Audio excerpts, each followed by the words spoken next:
Bienvenidos a Física de a Pasos. El día de hoy vamos a revisar el tema de conjuntos, continuando así con la serie de matemática básica para física. Y bueno, vayamos a empezar. Vamos al grano. ¿Qué es un conjunto? Un conjunto, ¿sí?, va a estar definido, pues, como una colección de objetos bien definidos que comparten una característica en común. ¿Qué quiere decir esto en español? Pues, si vamos a tener un conjunto A, no, va a ser una colección, una reunión de objetos bien definidos. ¿Qué son objetos bien definidos? Cuando nosotros decimos bien definidos, queremos decir que tienen una determinada naturaleza. Por ejemplo, vamos a verlo así. Si yo tengo números, yo puedo agarrarlos y hacer un conjunto. ¿Por qué? Porque los números expresan una cantidad. De ahí, ¿no?, viene su naturaleza de expresar una cantidad. De la misma forma, las palabras pueden expresar lo que vienen a ser significados. De modo que yo puedo hacer un conjunto de palabras. De la misma forma, un conjunto de personas, un conjunto de animales, un conjunto de plantas, un conjunto, bueno, de lo que se te dé la gana, de verdad. Los conjuntos pueden ser de lo que sea, pero siempre y cuando sean elementos bien definidos, que tengan una naturaleza en común, una naturaleza parecida, ¿no? Y es aquí donde nosotros hablamos, ¿no?, de conjuntos, ¿no? Son colecciones de objetos bien definidos que comparten una característica en común. Esta parte de una característica en común es lo que nos va a importar el día de hoy. Y es que, para nosotros hablar de una característica, estamos hablando de que pueden tenerla o no. Y eso nos da paso a lo que vienen a ser las funciones preposicionales, que ya lo vimos en los libros de lógica, ¿no?, que decíamos que van a depender de un elemento, ¿no?, de una variable. Y si esta variable cumple, pues va a ser verdadero, y si no, va a ser falso. De modo que nosotros podemos escribir ahora, ¿no?, el conjunto A, ¿no?, va a ser una colección, lo escribimos ante llaves, las llaves, de unos elementos X, tales que, ¿no?, esta rayita significa tales que, o sea, se cumple que, ¿no?, el P de X sea verdadero.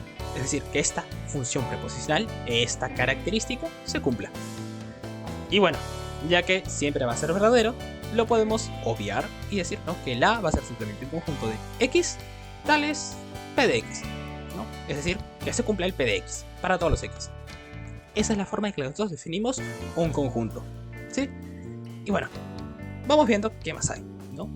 Esta es una forma, ¿no?, de hablar de un conjunto, de determinar sus elementos, ¿no? Y es aquí donde aparece el tema de determinación de un conjunto. Esta forma que hemos visto es la de comprensión. Es decir, comprendemos qué es lo que dice, ¿no? El conjunto A va a ser igual a un X tal que P de X, ¿no? Ya.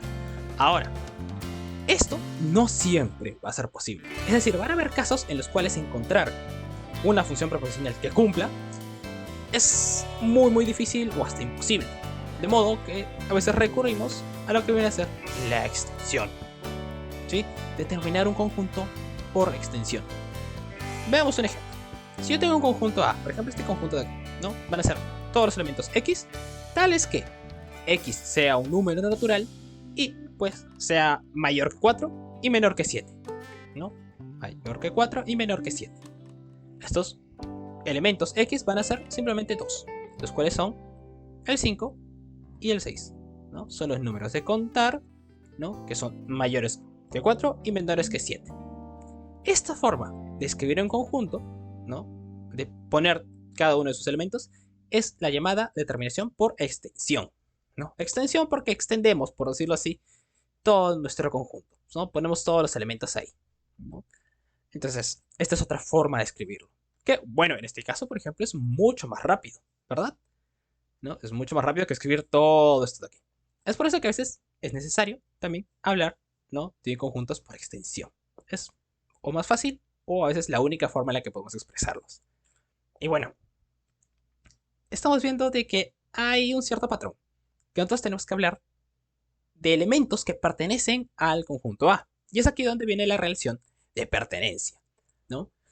Entonces yo tengo definido mi conjunto A, ¿no? Ya hemos repetido un montón de veces, X tal que P de X.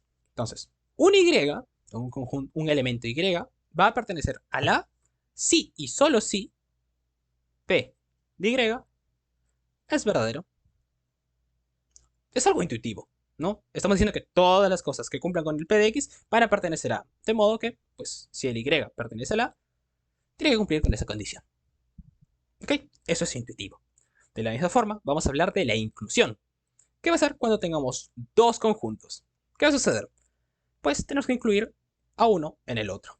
Incluir significa pues que esté dentro del otro, ¿no? El paquete entero, vamos. Entonces, el A está incluido en el B, ¿no? El símbolo de incluido es este, ¿no? Esta especie de C, es un poco alargada, ¿no?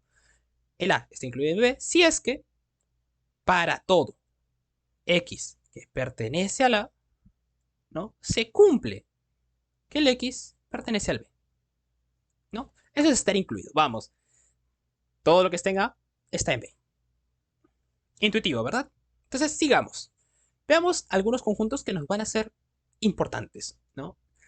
Los cuales vienen a ser el vacío y el universal. El vacío se conoce por no tener elementos. Se expresa de la siguiente forma, ¿no? El vacío va a ser nx tal que p de x, donde el p de x es una contradicción. Contradicción. Es decir, no importa qué ponga aquí adentro, nunca va a haber algo que cumpla con esta condición. De modo que esto, pues, lo podemos expresar de la siguiente forma, ¿no? Por extensión, pues no hay nada adentro, ¿no? Simplemente las dos llaves. Ya está. Eso es el conjunto vacío. ¿Ok? Y por el otro lado tenemos el conjunto universal, que esto es un poquito más difícil de definir, ya que va a ser pues el conjunto de todos los elementos, ¿no?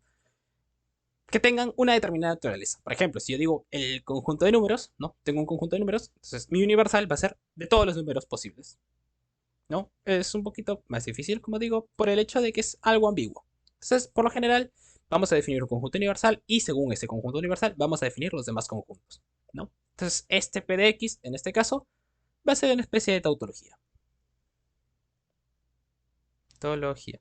Entonces, todos los elementos que cumplan con este P de X, ¿no? Van a ser, de alguna manera, parte de este universo, ¿no? Porque tienen la naturaleza, es decir, tiene sentido esto de aquí. Porque para todos los elementos va a ser verdad. Entonces, sigamos. Vamos a ver qué relaciones hay entre los conjuntos, ¿no? Porque ya hemos visto estos conjuntos que son importantes, pero podemos hablar de los demás conjuntos. Veamos entonces. Operaciones entre conjuntos. La primera de ellos, y que es tal vez una de las más fáciles, es la unión. Es simplemente agarrar dos conjuntos, un X, ¿no? Tal que P de X y un B, ¿no? Un X tal que Q de X. Entonces, la unión, ¿no? Va a ser unir ambas cosas, es decir, o que se cumpla P o que se cumpla Q. ¿Sí? ¿No? Es simplemente agarrar, ¿no? Ambos conjuntos y unirlos. En este caso usando un O, ¿no? Puede ser de A o puede ser de B. Y bueno, gráficamente podemos usar lo que vienen a ser los diagramas de Venn. Estos círculos de acá van a representar a los conjuntos, ¿no? Y digamos que tiene ciertos elementos por aquí, este otro tiene estos ciertos elementos por aquí, ¿no? En este caso no comparten elementos y en este otro caso sí los comparten. Entonces, veamos cómo sería la unión en ambos casos. Por ejemplo, si yo uno el elemento, bueno, el conjunto A con el conjunto B, va a ser simplemente como si yo estuviera agarrando todo el conjunto A y a su vez todo el conjunto B, ¿no? Esta sería la unión A, ¿no? A unión B. Por el otro lado, cuando hay una intersección, va a ser lo mismo, simplemente agarrar todo, ¿no? Entonces esta va a ser A unión B. Así de sencillo. Simplemente agarrar todo lo que tengas, ¿no? O todo lo que estás especificando. En este caso, A y B. Ahora, sigamos. La intersección. En este caso, pues vamos a la palabra. Es intersección. La sección está entre los dos. Entonces, en este caso va a ser, pues, si tengo un A y un B, ¿no? Bueno, el A, el P de X y el B, el Q de X. Si yo quiero que esté entre ambos, es decir, que pertenezca a ambos, yo tengo que hacer que ambas condiciones se cumplan. De modo que uso el famoso y, ¿no? Entonces, A intersección B va a ser un X tal que P de X y Q de X se cumplan, ¿no? ¿Cómo lo vemos esto con los diagramas de Venn? Pues de la siguiente forma. En este caso, la intersección simplemente va a ser los elementos que pertenecen tanto a como a B. En este caso, como no hay intersección, no pintamos nada, ¿no? Entonces, la intersección B, en este caso, va a ser el conjunto vacío. Ahora, en este otro caso, vamos a ver que esta parte de acá, en medio, ¿no? Es la que de alguna manera pertenece a ambos lados, ¿no? Está dentro de A y está dentro de B. De modo que esa es la parte que vamos a pintar. Esta de acá es A, intersección B. Entonces, sigamos. Lo siguiente va a ser la diferencia. Se dice diferencia porque vamos a diferenciar los elementos solamente de A de los que son de B, ¿no? Entonces vamos a tener estos conjuntos, ya es lo clásico. A menos B va a ser simplemente decir que cumplen con las condiciones de A, pero no cumplen con las condiciones de B, ¿no? No tienen que cumplir las condiciones de B. Entonces lo expresamos así. Un P de X y no Q de X, ¿no? Veámoslo gráficamente para que sea más entendible. En este caso, vamos a agarrar todos los elementos que son de A, pero que no son de B. Entonces van a ser simplemente los elementos de A, ¿cierto? Perfecto. Ahora, en el caso, ¿no? Bueno, esto va a ser A menos B. En el caso de que yo tenga una intersección, pues voy a agarrar todos los elementos de A que no pertenezcan a B. Es decir, yo no voy a agarrar la intersección, ¿no? Porque aquí ya hay algunos que pertenecen a B. De modo que no los voy a contar. Esta va a ser A menos B. ¿Sí? Estamos quitando lo que sea de B, ¿no? Y de la misma forma que nosotros podemos hacer una diferencia, hablamos de la diferencia asimétrica, que viene a ser pues la unión de ambas diferencias. Es decir, si yo tengo la diferencia asimétrica A, B, ¿no? Esto va a ser igual a la unión, ¿no? De A menos B con B menos A. Veámoslo gráficamente para que sea más entendible. Entonces vamos a agarrar todos los elementos que pertenecen a A y no pertenecen a B, que van a ser justamente los de acá, en este caso. Y vamos a agarrar también a los elementos que pertenecen a B, pero que no pertenecen a A, que son estos de acá. Vamos, es como una especie de unión, ¿cierto? Esto acá es A, diferencia simétrica con B. En el caso de la intersección, vamos a agarrar todo lo que pertenece a A, pero no pertenece a B, es decir, esto de acá. Y lo que pertenece a B, pero no pertenece a A, que es esto de aquí. Entonces esto va a ser A, diferencia simétrica con B. Vemos que hay una pequeña diferencia, y es que aquí, pues, no estamos contando la intersección. Esa es la gracia de la diferencia simétrica. Ahora, os podréis dar cuenta de que todo esto se puede manejar con lógica. Así que, si quieres ver las propiedades que hay dentro de los conjuntos, simplemente tienes que revisar las propiedades de la lógica. Así de simple. Ahora, también podemos hablar de algo más, del complemento. Esto del complemento va a depender de nuestro conjunto universal. Va a ser de la siguiente forma, ¿no? Si yo tengo un A, ¿no? Un X tal que P de X, entonces el complemento va a ser todos los X que no cumplan ese P de X. Entonces, si yo tengo este A, ¿no? Lo que yo voy a pintar en este caso es todo lo que no pertenece a la, es decir, todo esto de acá. Lo que rodea a nuestro A, ¿no? Entonces, todo lo que no pertenece a, pero está dentro del conjunto universal, va a ser el complemento de A, que lo vamos a poner justamente con una C arriba, indicando que es el complemento, ¿no?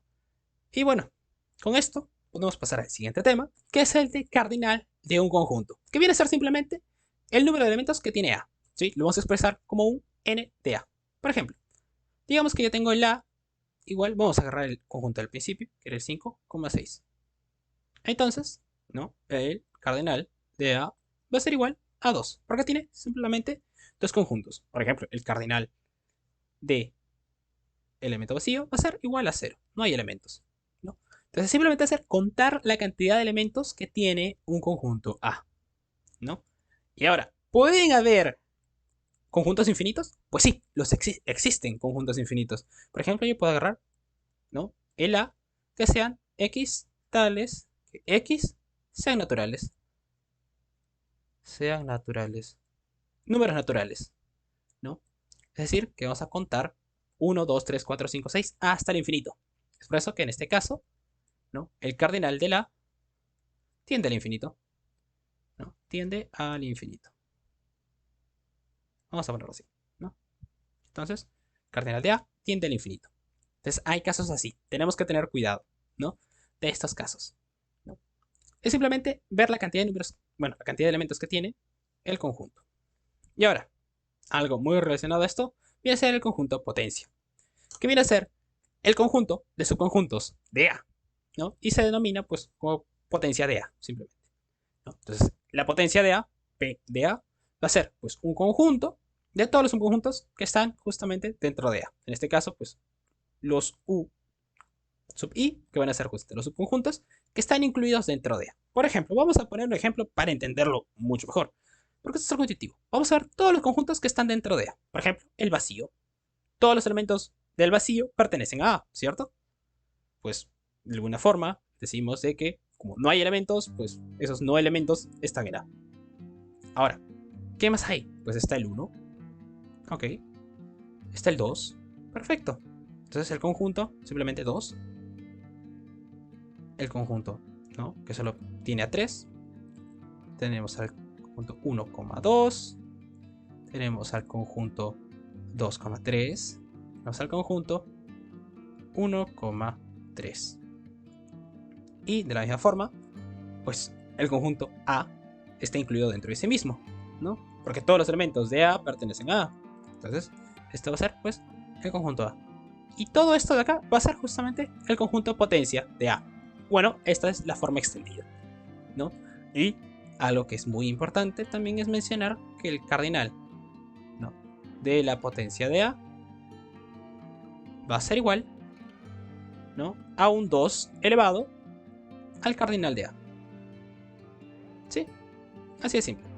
Entonces, este conjunto potencia, si bien es cierto que ahorita puede parecer simplemente una especie de complicación que estamos poniendo nosotros, es algo que nos va a ayudar mucho más adelante. Y ya lo veremos en su momento. Y se lo voy a hacer recordar. Así que sigamos pasando para ver qué otras herramientas hay, qué más hay dentro de conjuntos. Y aquí está el producto cartesiano, que viene a ser pues un A por B, ¿no? Produce producto, ¿no? Que va a ser igual a elementos de esta forma, ¿no? Que van a ser, ¿no?